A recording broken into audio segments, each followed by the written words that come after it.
Stacey was here. One night I was babysitting a friend's little girl. Her mum was going to the movies, then out to dinner with a friend of hers. This girl was a very active little girl, so I told her mum to bring over some movies for her and lots of toys. When we were playing with her dolls she started talking to herself and trying to hand some of the dolls' clothes to something or someone that wasn't there. I played along and was like, "Is that your friend you're talking to?" She laughed and said her name was Stacey and she asked to play with us. I was like, okay, cool, she can play with us. I had just moved into my new room at uni at the time, so when she was busy playing with her friend, I thought I would start unpacking the last of my boxes, so whatever would keep her occupied at the time was fine by me. The room is very small, so I always had my eye on her. I watched my friend's little girl running around and jumping on my bed holding hands with something that wasn't there.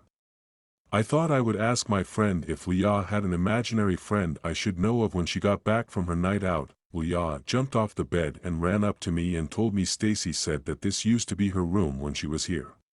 "What, your friend's room?" I asked her in disbelief. This little girl was 3, so how would she come up with something random like that?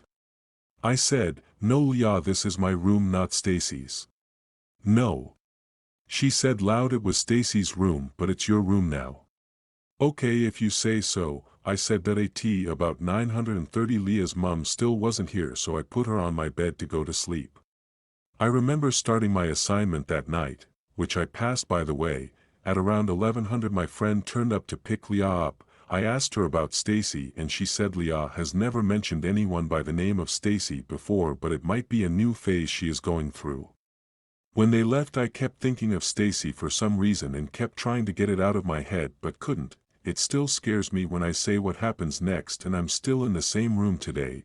The next day I got up and went to the shower in my room, and the bathroom was fogged up like someone has a shower in there. I thought someone might have broken into my room and had a shower. But why and how? Every room has a lock and a key, and why would someone come in my room just to have a shower when everyone had a shower in their room? I was too scared to go in there, but I stood at the bathroom door. On the mirror in the bathroom, which was steamy, were the words, "Stacey was here, hugs and kisses." I'm still in the room today but will be leaving in July. If anyone knows what I can do to help me in this situation, please let me know. I'm scared. I have been too scared to mention it to anyone at the uni, and nothing else major has happened since. Stacey was here too. I am in my second year of university and am staying on campus again. After the last weird experience I had in 2012, I questioned staying on campus again but decided it would be best for me as I live far away from the university I attend. I have been here since February and it's been good up to only a few days ago. I am not in the same room I had last time, which is a plus, but only a few doors up from where I was. Recently it has been hard for me to sleep, mostly because of stress of study, I think. Some of my roommates have been coming up to me and telling me they have had weird things happen to them during the night. One of the guys said his shower turned on and off, and so did his lamp at exactly the same time. Another roommate told me his pens and workbooks have been going missing. I just tell them it's nothing and not to worry. I haven't told them about my experiences, but have been thinking about telling them. After a few other small things happened to a few more roommates, they all decided to do a seance. I sat a bit away from them and watched because I am very on edge about that sort of stuff. They made a bad attempt of a Ouija board and sat around and started to use it. As soon as they put it on the table, no joke, it flew to the ground. Everyone, including the guys, screamed. After that everyone agreed it was a bad idea and put it away. Everyone sat up in the lounge room after that. No one felt like sleeping. When we started talking about what could have possibly happened, the TV came on and the volume went all the way up. We were all too scared to move to turn it off.